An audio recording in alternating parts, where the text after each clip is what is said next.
पता है, कल रात की बात है। मैंने सोचा था कि सोने से पहले बस 10 मिनट फोन देखूंगा, कुछ जरूरी मेल्स चेक कर लूंगा।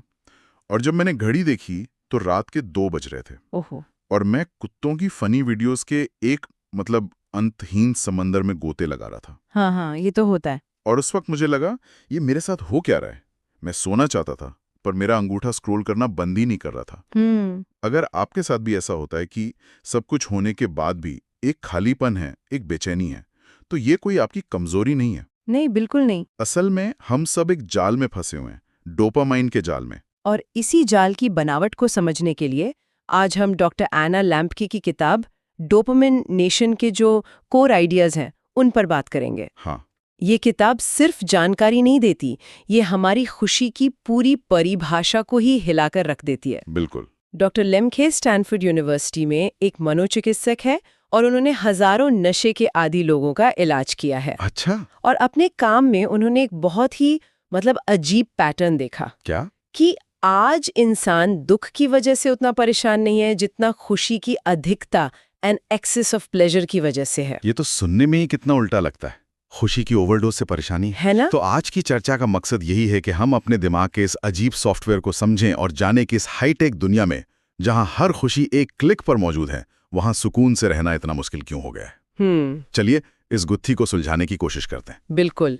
तो सबसे पहले मुझे एक बात समझनी है। मुझे हमेशा यही लगता था कि डोपामाइन मतलब फील गुड केमिकल। हाँ, ये आम धारणा है। मतलब चॉकलेट खाई, डोपामाइन रिलीज हुआ और खुशी हुई। क्या ये हिसाब इतना सीधा साधा नहीं है? नहीं, और ये सवाल बहुत जरूरी है क्योंकि ज्यादातर लोग यही समझते हैं। डोपामाइन असल में खुशी नहीं है, ये खुशी की उम्मीद है, उसकी चाहत है। It's the molecule of more. Oh, उम्मीद। हाँ, जब हमारा दिमाग किसी चीज को पाने की उम्मीद करता है, चाहे वो टेस्टी खाना हो, सोशल मीडिया पे लाइक हो या कोई नई जानकारी, तब डोपामाइन का सैलाब आता है। अच्छा। ये वो केमिकल है जो हमें सोफे से उठाकर उस चीज की तरफ धकेलता है। ये कहता है वो करो, उसे हासिल करो, तुम्हें मजा आएगा। मतलब ये इनाम का वादा है, खुद इनाम नहीं। एग्जैक्टली, आपने बिल्कुल सही पकड़ा। अच्छा, तो वो जो बस एक रील और वाली फीलिंग है, वो डोपामाइन है। हाँ, बिल्कुल। तो feeling of getting the reel isn't as strong as the feeling of wanting the next one. वही। वो अगली चॉकलेट खाने की जो तलब है, वो डोपामाइन है, ना कि चॉकलेट मुंह में रखने के बाद का मजा। That makes so much sense.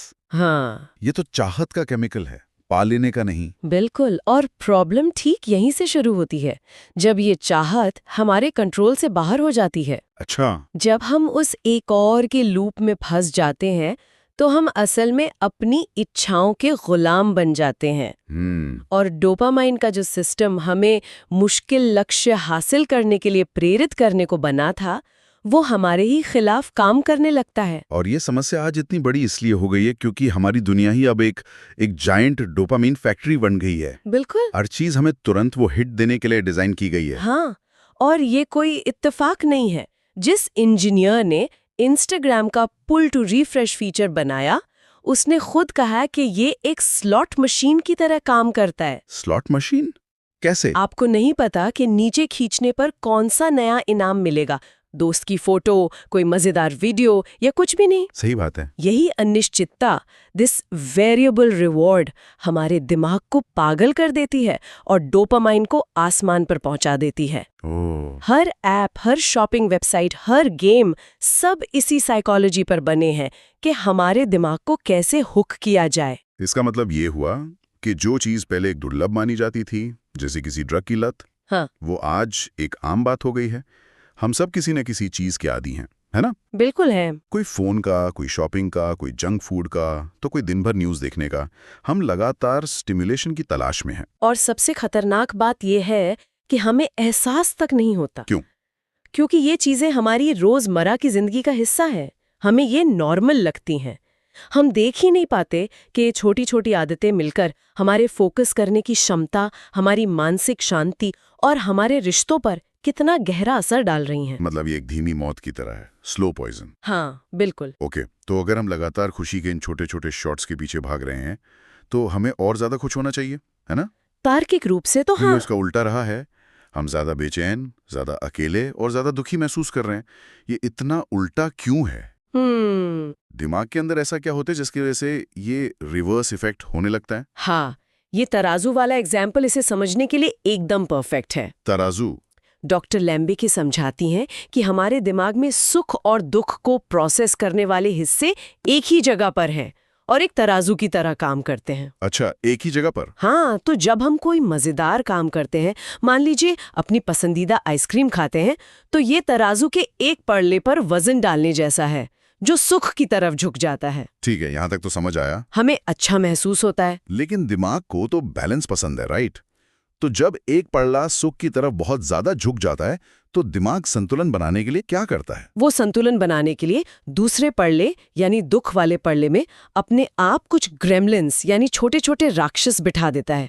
ये एक न्यूरोलॉजिकल रिएक्शन है, इसलिए किसी भी तेज सुख के तुरंत बाद हमें एक हल्का सा खालीपन या बेचैनी महसूस होती है, जिसे कॉम डाउन या हैंगओवर कहते हैं। बिल्कुल। अब प्रॉब्लम तब शुरू होती है जब हम इस खालीपन से बचने के लिए फिर से आइसक्रीम का एक और स्कूप खा लेते हैं। ओहो। और फिर दिमाग संतुलन बनाने के लिए दुख वाले पड़ले में और भी ज्यादा ग्रेमलिन्स बिठा देता है। एग्जैक्टली। और समय के साथ हमारा तराजू परमानेंटली दुख की तरफ झुका रहता है और हमें नॉर्मल महसूस करने के लिए भी लगातार आइसक्रीम खानी पड़ती है। वो तो वो जो हर वक्त की एक हल्की सी चिंता, एंजाइटी, अकेलापन और किसी भी चीज में मन न लगने वाली फीलिंग है, हाँ, वो मेरे दिमाग के ग्रेमलिन्स हैं जो संतुलन बनाने की कोशिश कर रहे हैं। बिल्कुल। यही इस किताब का सबसे पावरफुल इंसाइट है।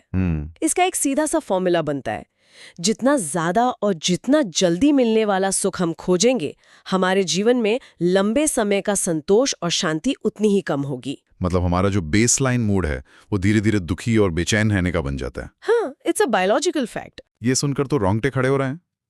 इसका मतलब हमारी आज की मूल समस्या ये नहीं कि हमारे पास कुछ नहीं है, नहीं, बल्कि ये है कि हमारे पास जरूरत से ज्यादा है। सब कुछ बस एक क्लिक की दूरी पर है। और इसके पीछे की साइकोलॉजी बहुत गहरी है। बताइए। तो जब हर चीज इतनी आसानी से और बिना किसी मेहनत के मिल जाती है तो हमारे दिमाग का वो हिस्सा जो प्रयास करने, संघर्ष करने और इंतजार करने के लिए बना है, वो कमजोर होने लगता है। इट एट्रोफाइज। अच्छा। डोपामिन का असली काम हमें मुश्किल चीजों को पाने के लिए प्रेरित करना था, जैसे जंगल में शिकार खोजना या एक मुश्किल प्रॉब्लम सॉल्व करना। हाँ, सही बात है। लेकिन अब हमें बिना किसी मेहनत के ही डोपामिन के बड़े बड़े शॉट्स मिल रहे हैं। और शायद इसीलिए जब कोई चीज बिना मेहनत के मिलती है तो उसमें कोई सार्थकता, कोई मीनिंग महसूस नहीं होती। बिल्कुल। एक मुश्किल पहेली को घंटों लगाकर सुलझाने के बाद जो संतुष्टि मिलती है वो कैंडी क्रश का लेवल पार करने से बहुत अलग और गहरी होती है। सही बात है। खालीपन का एहसास शायद यहीं से आता है, सार्थकता की कमी से। बिल्कुल सही। हम इंसानों को चुनौती और संघर्ष से ही ग्रो करने के लिए बनाया गया है। When we remove struggle from our lives, we inadvertently remove meaning. जब हम उस प्रक्रिया को ही अपनी जिंदगी से हटा देते हैं तो हम एक तरह से अपनी ग्रोथ को भी रोक देते हैं। ओके, ये सब सुनकर थोड़ा डर लग रहा है। तो इस जाल से निकलने का रास्ता क्या है? किताब में डोपामिन डिटॉक्स या डोपामिन फास्टिंग की बात की गई है। सच कहूं तो ये सुनने में बहुत डरावना लगता है। हाँ, लगता तो है। क्या इसका मतलब है कि हमें साधुओं की तरह जीना होगा, अपनी नौकरी परिवार सब छोड़कर गुफा में बैठना होगा? नहीं, बिल्कुल नहीं। इसका मतलब ये नहीं है। तो फिर? डोपामिन डिटॉक्स का मतलब है कि आप जानबूझकर उन चीजों से कुछ समय के लिए, एक तय पीरियड के लिए पूरी तरह से दूरी बना लेते हैं जो आपके डोपामिन सिस्टम को ओवर स्टिमुलेट करती हैं। जैसे 1 महीने के लिए सोशल मीडिया को पूरी तरह से डिलीट कर देना, या वीडियो गेम्स ना खेलना, या जंक फूड छोड़ देना। ये एक रीसेट बटन की तरह है। हाँ, बिल्कुल। परमानेंट संन्यास नहीं। पर जब कोई ऐसा करने की कोशिश करेगा तो शुरुआत में क्या होगा? ये आसान तो नहीं होगा। बिल्कुल नहीं। शुरुआत के कुछ दिन या हफ्ते बहुत मुश्किल होते हैं। दिमाग इसका जबरदस्त विरोध करेगा। आपको बहुत ज्यादा बोरियत महसूस होगी, बेचैनी होगी, चिड़चिड़ाहट होगी। ऐसा लगेगा कि जिंदगी से सारे रंग चले गए हैं। क्यों? क्योंकि आपका दिमाग उस लगातार मिल रही उत्तेजना का आदी हो चुका है। उसे नॉर्मल महसूस करने के लिए भी उस हिट की जरूरत पड़ती है। इसे विथड्रॉल कहते हैं। तो वो जो असहजता है, वो जो बोरियत है, वो असल में एक अच्छा साइन है। हाँ, ये इस बात का संकेत है कि हमारा दिमाग हील कर रहा है। That's a powerful reframe. हम बोरियत से भागते हैं, पर शायद बोरियत ही दवा है। हाँ, उस मुश्किल दौर से गुजरना बहुत जरूरी है, क्योंकि जब आप उसे पार कर लेते हैं तो चमत्कार होता है। अच्छा। आपका दिमाग अपने न्यूरोकेमिकल संतुलन को फिर से एस्टैब्लिश कर लेता है। वो तराजू वापस बीच में आ जाता है। और फिर आपको छोटी छोटी चीजों में खुशी मिलने लगती है। किसी दोस्त से गहरी बात करना, सूरज को डूबते हुए देखना या एक अच्छी किताब पढ़ना, ये सब ज्यादा संतुष्टजनक लगने लगता है। आपका फोकस और क्रिएटिविटी वापस आ जाती है। बिल्कुल। ये मुझे किताब के एक और आइडिया की याद दिलाता है जिसने मेरे दिमाग की तार हिला दी है। कौन सा? कि हमें जानबूझकर दर्द को अपनाना चाहिए। एक मिनट, हमारी पूरी सभ्यता की तरक्की तो इसी बात पर हुई है कि हम संघर्ष को कम करें, जिंदगी को आसान बनाएं। क्या ये किताब हमें वापस पाषाण युग में जाने को कह रही है? ये एक बहुत वैलिड पॉइंट है। यहाँ दर्द का मतलब बेवजह की तकलीफ नहीं है। तो फिर क्या है? इसका मतलब है जानबूझकर चुना गया सार्थक संघर्ष, मीनिंगफुल स्ट्रगल। जब हम अपने सुख दुख वाले तराजू के दर्द वाले पल्ले पर जानबूझकर थोड़ा वजन डालते हैं, तो दिमाग संतुलन बनाने के लिए सुख वाले पल्ले पर वजन डालता है। अच्छा, तो ये उल्टा काम करता है। इसका कोई एग्जाम्पल दीजिए। सबसे अच्छा एग्जाम्पल है एक्सरसाइज। हाँ। जब आप एक्सरसाइज करते हैं तो आपके मसल्स में दर्द होता है, आपको थकान होती है। ये दर्द वाले पल्ले पर वजन डालना है। ठीक है। लेकिन उसके बाद क्या होता है? आपको एक बहुत ही सुखद एहसास होता है जिसे रनर्स हाई कहते हैं। सही बात है।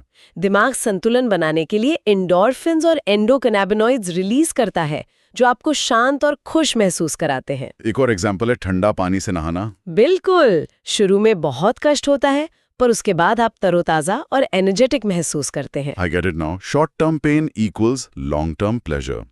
सुबह जल्दी उठना मुश्किल है, पर उससे पूरा दिन प्रोडक्टिव रहता है। किसी मुश्किल किताब को पढ़ना उबाऊ लग सकता है, पर उससे ज्ञान मिलता है। बिल्कुल। तो असली खुशी का सूत्र तुरंत मिलने वाले डोपामाइन शॉट्स में नहीं है, बल्कि सार्थक संघर्ष में है। बिल्कुल। किताब के अनुसार सच्ची और टिकाऊ खुशी उन चीजों से मिलती है जिनमें प्रयास, सार्थकता और इंसानियत शामिल हो। और इसके स्रोत क्या हैं? इसके मुख्य स्रोत हैं एक मजबूत उद्देश्य का होना, मतलब पर्पस, कड़ी मेहनत करना और किसी स्किल में महारत हासिल करना, यानी मास्टरी, सही, अनुशासन का पालन करना, डिसिप्लिन, और सबसे जरूरी दूसरों के साथ सच्चे और गहरे रिश्ते बनाना, ह्यूमन कनेक्शन। ये चीजें हमें डोपामाइन का छोटा तेज हिट नहीं देती, बल्कि सेरोटोनिन, ऑक्सीटोसिन जैसे न्यूरोट्रांसमीटर देती हैं। अच्छा। जो लंबे समय तक चलने वाली संतुष्टि और शांति का एहसास कराते हैं। किताब की एक लाइन है जो मेरे साथ रह गई, जब आप आराम, कंफर्ट कम करते हो तब जीवन का मूल्य बढ़ता है। बहुत गहरी बात है। हम सब आराम ढूंढ रहे हैं, पर शायद जिंदगी का असली रस चुनौतियों का सामना करने में है, उस तराजू को जानबूझकर दर्द की तरफ धकेलने में है, ताकि जिंदगी उसे सुख से बैलेंस कर सके। एग्जैक्टली। क्योंकि चुनौतियों का सामना करने से ही हम सीखते हैं, विकसित होते हैं और खुद को साबित करते हैं। हाँ, और यही चीजें हमें आत्मसम्मान और गहरी संतुष्टि देती हैं, जो नेटफ्लिक्स के किसी शो के 10 सीजन देखने से कभी नहीं मिल सकती। तो आज की इस पूरी चर्चा का सार यही है कि आज का सबसे बड़ा सच ये है, अगर हम अपने डोपामाइन को नियंत्रित नहीं करेंगे तो डोपामाइन हमें नियंत्रित करेगा। बिल्कुल। डोपामाइन नेशन हमें यही सिखाती है कि कम में खुश कैसे रहा जाए और अपनी खुशी का कंट्रोल बाहरी चीजों से हटाकर अपने अंदर कैसे लाया जाए। अंत में ये याद रखना जरूरी है कि खुशी बाहर की चीजों को जमा करने में नहीं है, बल्कि जीवन में संतुलन बनाने में है। और चुनौती दोनों जिंदगी के जरूरी हिस्से हैं। जब हम दर्द से भागना बंद करके उसे एक जरूरी हिस्से की तरह अपनाते हैं, तभी हम एक संतुलित और संतोषजनक जीवन जी सकते हैं। और आज की इस बातचीत को खत्म करने से पहले हम श्रोताओं के लिए एक सवाल छोड़ना चाहेंगे। जरूर। अगर दर्द और सार्थक संघर्ष ही असली खुशी का रास्ता है, तो हम अपनी रोजमर्रा की जिंदगी में जानबूझकर ऐसी कौन सी छोटी छोटी चुनौतियां चुन सकते हैं जो हमें सिर्फ व्यस्त नहीं बल्कि बेहतर बनाए।